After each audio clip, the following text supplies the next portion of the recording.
वीरप्पन। देश के ज्यादातर लोग कुख्यात चंदन तस्कर वीरप्पन के नाम से वाकिफ हैं। वीरप्पन जो चंदन की तस्करी करता था, साथ साथ हाथी दांत की तस्करी भी करता था। वह कई पुलिस अधिकारियों की मौत का जिम्मेदार था। उसे पकड़ने के लिए सरकार ने करीब 100 करोड़ रुपए खर्च किए थे। हाथी दांत के लिए सैकड़ों हाथी की हत्या और चंदन तस्करी के लिए करीब 134 से अधिक लोगों की हत्या करने वाले इस खूंखार डाकू की यादें आज भी तमिलनाडु के लोगों की जहन में जिंदा। जब दक्षिण भारत के मशहूर फिल्म अभिनेता राजकुमार का दुश्मन सरगना वीरप्पन ने अपहरण कर लिया और उन्हें अपने पास 100 दिनों से अधिक समय तक रखा। फिर 2002 में उसने कर्नाटक के एक मंत्री नागप्पा को किडनैप कर लिया और मांग पूरी न होने पर मार दिया। बचने के लिए अपनी बेटी को मार डाला। अगर कोई डाकू है तो उससे आप क्रूरता और खूंखारियत के अलावा और क्या उम्मीद कर सकते हैं। वीरप्पन इतना खूंखार था कि उसने पुलिस अधिकारी श्रीनिवासन के सिर से अपने साथियों के साथ फुटबॉल खेली। आज हम उसी वीरप्पन के बारे में आपको बताने जा रहे हैं।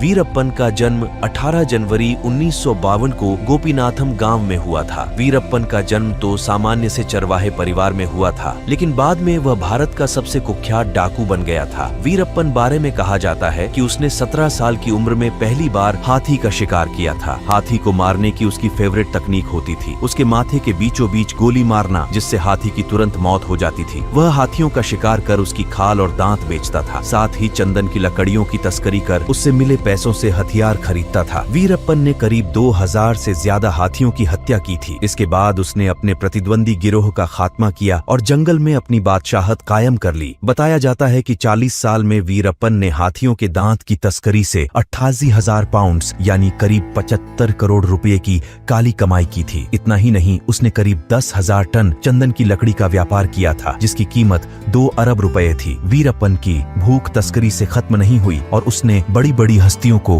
अगवा कर फिरौती का गोरख धंधा शुरू कर दिया। बताया जाता है कि उसने साउथ के सुपरस्टार रजनीकांत को अगवा करने का प्लान भी बनाया था। चंदन और हाथी के दांतों की तस्करी करने वाले वीरप्पन की पुलिस और सरकार से विवाद की वजह उसके भाई और बहन की मौत थी। इसी वजह से चिढ़े वीरप्पन ने अफसरों की हत्या की। 184 लोगों को मारा था वीरप्पन ने, जिसमें से 97 लोग पुलिस के थे। एक वन अधिकारी जिनका नाम पी श्रीनिवासन था, उन्होंने वीरप्पन को गिरफ्तार किया, लेकिन वह उनकी गिरफ्त से निकल गया। इसके बाद श्रीनिवासन वीरप्पन के छोटे भाई अर्जुनन के साथ लगातार संपर्क में थे और अर्जुनन ने श्रीनिवासन को कहा कि वीरप्पन सरेंडर करने वाला है। इसके बाद श्रीनिवासन और अर्जुनन जब वीरप्पन के पास पहुंचे तो सामने हाथ में राइफल लेकर खड़े वीरप्पन ने श्रीनिवासन पर फायरिंग कर दी। इसके बाद उनका सिर काटा और अपने घर ले गया। वीरप्पन इतना खूंखार था कि उसने श्रीनिवासन के सिर से अपने साथियों के साथ फुटबॉल खेली। बचने के लिए अपनी बेटी को मार डाला। अगर कोई डाकू है तो उससे आप क्रूरता और खूंखारियत के अलावा और क्या उम्मीद कर सकते हैं। आपने कई डाकुओं की क्रूरता की कहानियों सुनी होगी, लेकिन ये ऐसी बात थी जो सच्ची थी। 1993 में ही वीरप्पन को एक लड़की हुई। वीरप्पन जंगलों में रहता था और बच्ची के रोने की वजह से वह एक बार पकड़ा गया था। रात के अंधेरे में जब वीरप्पन की बच्ची रोती थी तो उसकी आवाज 2-4 किलोमीटर दूर तक सुनाई देती थी। एक दिन उसकी बच्ची रो रही थी और फिर वीरप्पन ने उस बच्ची की आवाज को हमेशा के लिए दबाने का फैसला किया। थोड़े दिनों बाद Karnataka STF special task force Kumari Maduvu में एक बच्ची का शव मिला और ये बच्ची वीरप्पन की बेटी थी। बात साल 2000 की है, जब दक्षिण भारत के मशहूर फिल्म अभिनेता राजकुमार का दस्यु सरगना वीरप्पन ने अपहरण कर लिया था। हीरो की किडनैपिंग के बाद 50 करोड़ मांगे थे और उन्हें अपने पास 100 दिनों से अधिक समय तक रखा। इन 100 दिनों के दौरान उसने तमिलनाडु और कर्नाटक दोनों ही सरकारों को घुटने टेकने पर मजबूर कर दिया था। वीरप्पन की क्रूरता दिन ब दिन बढ़ती जा रही थी। उसके ऊपर करोड़ों रुपए का इनाम था और कर्नाटक, तमिलनाडु, केरल समेत भारत सरकार तक उससे परेशान थी। फिर शुरू हुआ वीरप्पन को पकड़ने का प्लान। जून 2001 में तमिलनाडु की मुख्यमंत्री जयललिता ने सीनियर IPS अधिकारी को विजय कुमार को STF का चीफ बनाया कि विजय कुमार को राज्य में बढ़ रही चंदन तस्करी और वीरप्पन को खत्म करने का आदेश था। विजय कुमार के लिए वीरप्पन नया नाम नहीं था। 1993 में भी विजय ने उसको पकड़ने के लिए बड़ी मेहनत की थी कि विजय कुमार ने वीरप्पन को पकड़ने का प्लान बनाया कि वीरप्पन को मारना है तो उसे जंगल से बाहर निकालना ही होगा और उसके बारे में सारी जानकारियां जुटाई। घनी मूंछों वाला वीरप्पन अब तक सुरक्षा बलों और कई राज्यों की सरकार के लिए सिर सिरदर्द बना हुआ था। पत्तों के चरमराने से जानवर को पहचान लेने वाला वीरप्पन यह नहीं पकड़ पाया कि उसके गैंग में विजय के आदमी घुस गए थे। उस वक्त दुनिया बदल रही थी। अब गैंग वाली लाइफ लोगों को अच्छी नहीं लगती थी। वीरप्पन के गैंग में लोग कम होने लगे थे। विजय कुमार को यह बात पता थी। 18 अक्टूबर 2004 विजय कुमार को जानकारी मिली कि वीरप्पन अपनी आंखों के इलाज के लिए जंगल से बाहर जा रहा है। एसटीएफ ने अपनी योजना पर काम करना शुरू किया। इसके बाद प्लान के तहत एसटीएफ ने एक एम्बुलेंस भेजी जिस पर सलेम हॉस्पिटल लिखा था। पुलिस को धोखा देने के लिए वीरप्पन ने अपनी मूंछें ट्रिम कर ली और एम्बुलेंस में सवार हो गया। वीरप्पन के साथ उसके कुछ साथी भी थे। एम्बुलेंस में उस वक्त एसटीएफ के एक इंस्पेक्टर और ड्राइवर मौजूद थे। हॉस्पिटल जाने वाले रास्ते पर एसटीएफ पहले से ही तैनात थी। एसटीएफ ने एक ट्रक रास्ते में अड्डा दिया जिसमें एसटीएफ के 22 जवान मौजूद थे। एसटीएफ चीफ विजय कुमार और उनकी टीम इस दिन का इंतजार बड़ी बेसब्री से कर रही थी। तभी पूर्व निर्धारित रणनीति के अनुसार तय स्थान पर एम्बुलेंस रोक दी और इंस्पेक्टर और ड्राइवर उतरकर भाग गया। यह वही जगह थी जहां पर हथियारों से लैस 22 एसटीएफ के जवान मौजूद थे। जब तक वीरप्पन कुछ समझ पाता